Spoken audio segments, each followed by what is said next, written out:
عموماً لوگوں کو شکایت ہوتی ہے کہ جی روزی میں برکت نہیں ہے،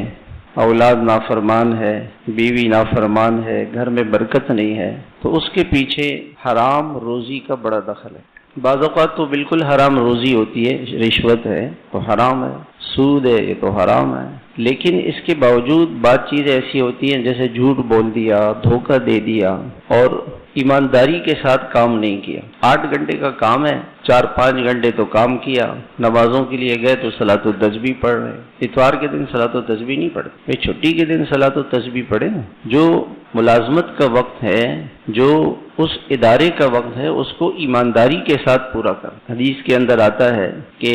اجیر، مزدور، ملازم، خادم، اس کو اس کی اجرت دے دو قبل اس کے کہ اس کا پسینہ سوکھ جائے، پسینہ سوکھنے سے پہلے اس کو اس کی تنخواہ دے دو۔ اس میں اللہ کے نبی نے دونوں کو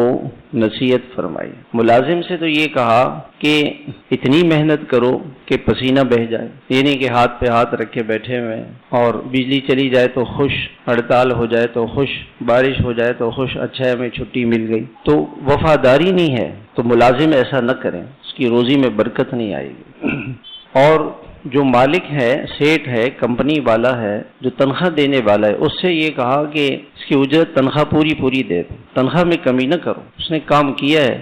تو اس کو یہ نہیں کہو کہ آپ نے کسی کو ڈلیوری دے دی، مال دے دیا، پھر کل آنا پرسوں، پیسے ہیں آپ کے پاس، کل آنا پرسوں آنا،